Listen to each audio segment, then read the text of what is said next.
على عباده الذين اصطفى اما بعد فاعوذ بالله من الشیطان الرجیم بسم اللہ الرحمن الرحیم۔ معزز سامعین، آج 16 مئی بروز منگل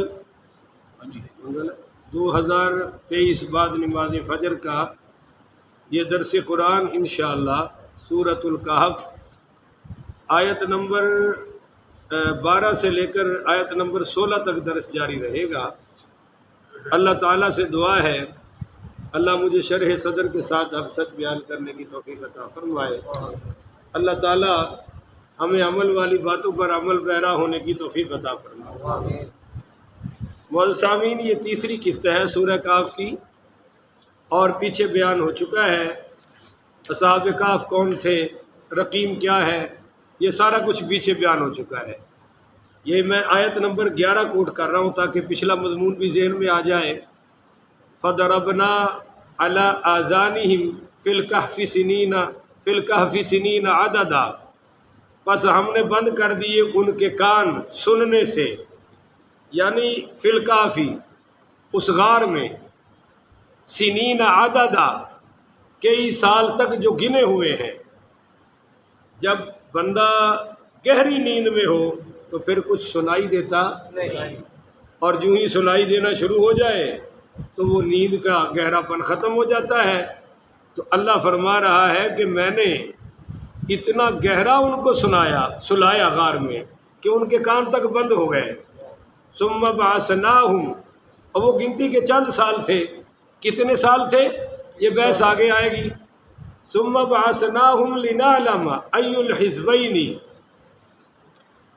پھر ہم نے انہیں بیدار کر دیا تاکہ ہم دیکھیں کہ ان گروہوں میں سے کون صحیح شمار کر سکتا ہے، احصا کون صحیح شمار کر سکتا ہے، لما لبثوا امدا اس مدت کا جو وہ غار میں ٹھہرے رہے۔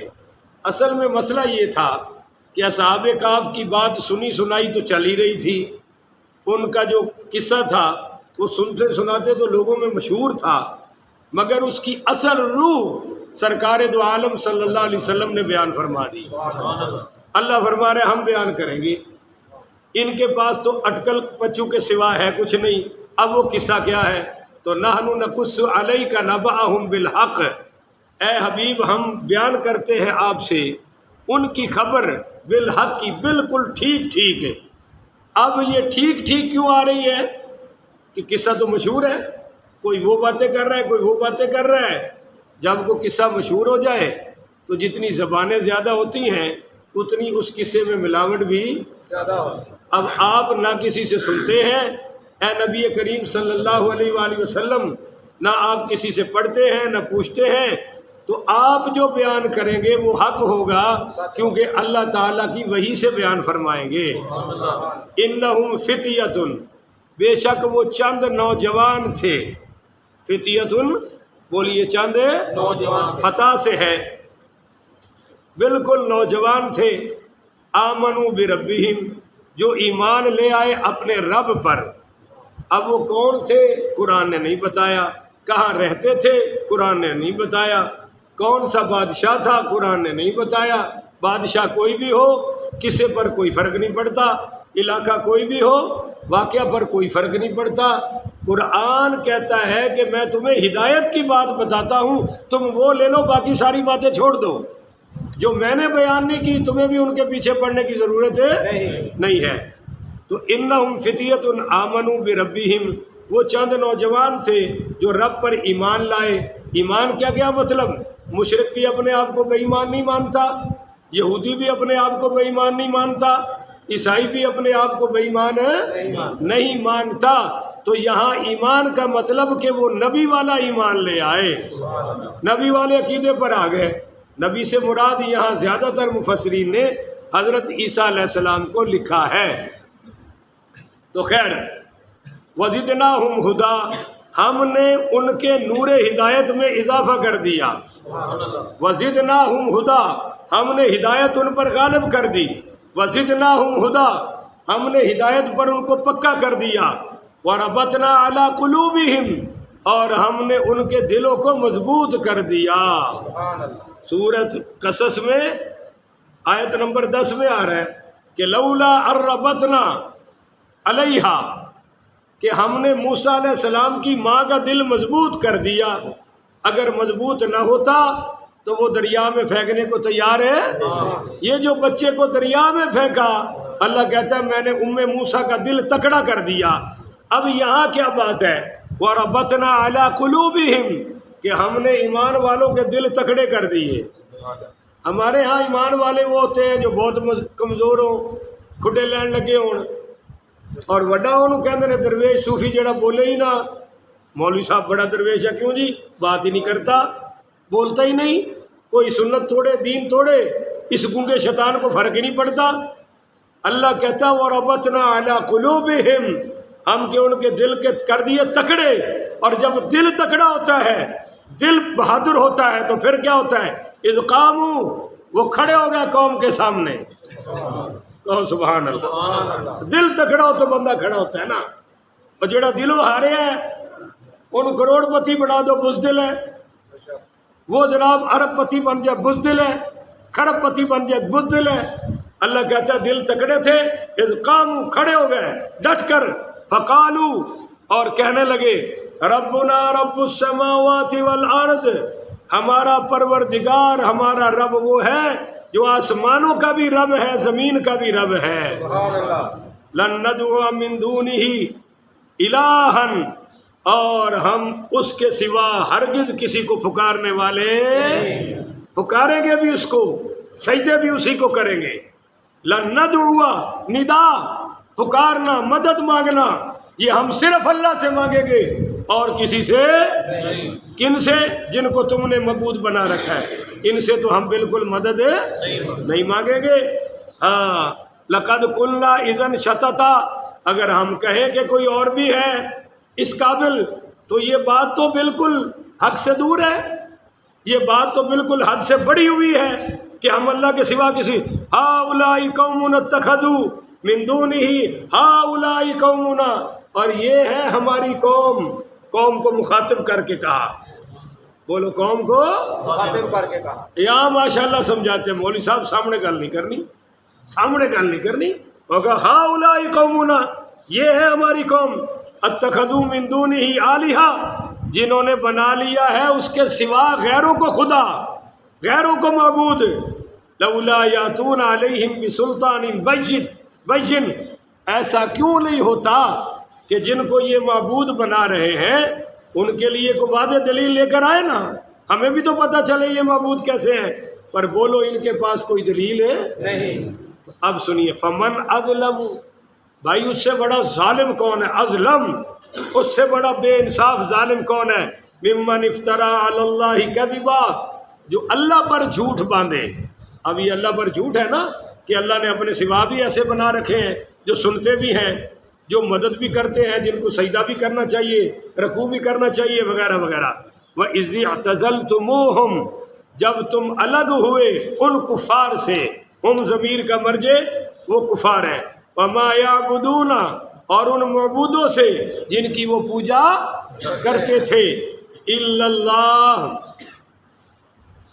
اللہ تعالیٰ کے سوا، فَأْوُوا إِلَى الْكَهْفِ، تو اب پناہ لو غار میں، بولو اب پناہ لو غار میں۔ اب ان لڑکوں پر وحی تو نہیں آتی تھی، پر ایک بات تھی جو اللہ نے سب کے دلوں میں ڈال دی کہ چھوڑ دو بھائی یہ سب کچھ۔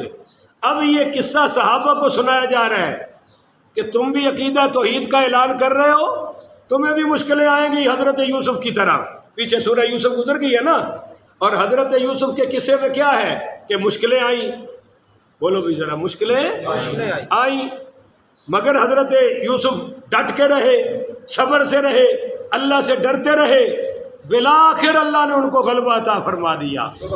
تو اگر تم مومنو غلبہ چاہتے ہو تو حضرت یوسف والا کردار اپنے اندر لے آؤ۔ وہ برائی سے کیسے بچے؟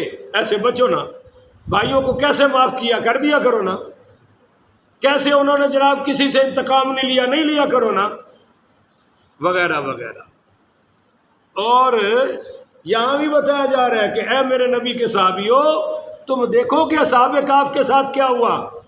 ان کو امیر تھے، امارت چھوڑنی پڑی، بڑے گھر بار والے تھے، سب کچھ چھوڑنا پڑا، وزیروں کے بچے تھے، سب کچھ چھوڑنا پڑا، بالآخر ایک غار میں پناہ لے لی. ینشر لکم ربکم من رحمتہ، تم غار میں پناہ لے لو، اللہ تمہارے لیے تمہارا رب اپنی رحمت پھیلا دے گا، رحمت کے دروازے کھول دے گا. اب آپ بتائیں، جو کھلی فضا سے غار میں جا رہے ہیں تو کھلا پن تو باہر تھا، پر اللہ کہتا ہے تم میرے لیے چھپ جاؤ، میں رحمت کھول دوں گا. تو رحمت کا کھلنا اور ہے اور پیسوں کا کھلنا اور. آج کل لوگوں کو پیسے کے کھلنے کا پتہ ہے، دکان کھلنے کا پتہ ہے، مارکیٹ کے کھلنے کا پتہ ہے، حرام کیسے کھلنا ہے یہ سارا کچھ پتہ ہے. اللہ کی رحمت کیسے کھلنی ہے پتہ نہیں. اللہ کا قرآن اعلان کر رہا ہے وَمَا أَرْسَلْنَاكَ إِلَّا رَحْمَةً لِّلْعَالَمِينَ. جہانوں کی رحمت کھولنی ہے تو در مصطفیٰ پہ آ جاؤ گے. اب یہ غار میں آ گئے، حضور بھی غار میں گئے نا، غار حرا میں بھی گئے اور وہ لوگ غار ثور میں بھی تشریف لے گئے. تو وَيُهَيِّئْ لَكُم مِّنْ أَمْرِكُم مِّرْفَقًا. ہاں جی، اللہ فرما رہا ہے کہ میں مہیا کر دوں گا تمہارے لیے تمہارے اس کام میں آسانیاں. یعنی جب تم میرے لیے مشکلیں اٹھاؤ گے تو میں تمہارے لیے اس میں سے آسانیاں پیدا فرما دوں گا. تو یہاں کیا پتہ چلا آسانیاں کس کے قبضے میں ہیں؟ حکومت میں. تو آپ کو بتایا ان کو چھپنا پڑا، کیونکہ حکومت جب کسی کے مخالف ہوتی ہے تو پھر عزت کا راستہ کوئی چھوڑتی، پانی بند کر دیتی ہے، کھانے شانے بند کر دیتے ہیں، گیس وغیرہ بند کر دیتے ہیں. بندہ ایک مقدمے سے نکلتا ہے تو دوسرے مقدمے میں، اور جب دجال آئے گا تو وہ بھی بالکل یہی کام کرے گا. چنانچہ دجال پوچھے گا احمد آباد والوں سے تمہارا رب کون ہے؟ یہ کہیں گے اللہ. وہ کہے گا اچھا. وہ ان سے پوچھے گا میں تمہارا رب ہوں. وہ کہیں گے جی کو دلیل انہیں کہ ہونے دینا، 1 منٹ کی چٹکی بجائے گا، فصل پک کے تیار ہو کے کٹ کے سامنے پئی ہوئے گی. ان کا مال 1 روپیہ ہوگا 1 کروڑ ہو جائے گا. وہ کہیں گے بلے بلے بلے بلے بھائی سب کوئی دجال ہی ہے اور کوئی. چنانچہ ساری دجالی قوتیں اس کے ساتھ مل جائیں گی. یہ میڈیا والے، اخبارات والے، جتنے بھی باطل حکمران ہیں سب دجال کے پیچھے. اور جب آپ کہیں گے ہمارا رب تو صرف اللہ ہے تو آپ کی فصلیں بھی جلا دی جائیں گی، گھر بھی اجاڑ دیے جائیں گے. حتیٰ کہ دجال اشارہ کرے گا آپ کی بھینسیں، ان کی ارخانیاں، ان کے وہ جو کیلے ہوتے ہیں، سنگل ہوتے ہیں، آپ کے بیڈ کرسیاں سب دجال کے اشارے سے چلنے شروع کر دیں گے. جیسے حکومت نہیں گھروں پہ حملہ کرتی اور مکان گرا دیتی ہے، مارکیٹیں گرا دیتی ہے، بالکل یہ سارے کام دجال والے ہیں، دجال کرے گا. حتیٰ کہ وہ عورتیں جو کہیں گی ہمارا رب ہے وہ بھی پھنس جائیں گی بیچاری، ان پر بھی امتحانات آئیں گے. اور جو کہے گا جی تو رب ہے تو کوئی کرامت دکھا، دجال انہیں ابے نو بھی زندہ کر کے قبر چ کھڑا کر دے گا، انہیں ماں مری ہوئی ماں کھڑی کر دے گا، انہیں بیوی مری ہوئی کھڑی کر دے گا. تو وہ تو کہے گا واہ جی واہ واہ واہ تو ہی رب ہے. اور جو مومن ہوں گے وہ کہیں گے ہمارے ٹکڑے ٹکڑے کر دے، رب اللہ ہی ہے. مگر آپ سوچیں کہ وہ کتنا بڑا فتنہ ہوگا جس سے میرے نبی کریم نے ہر نماز کے بعد پناہ کی دعا مانگی ہے، ہر نماز کے بعد پناہ مانگی ہے. کتنا بڑا فتنہ ہے. تو دجال کے آنے سے پہلے نا حکومتیں بھی ساری فتنہ بن جائیں گی کیونکہ اس کے ساتھی جو ہوں گے.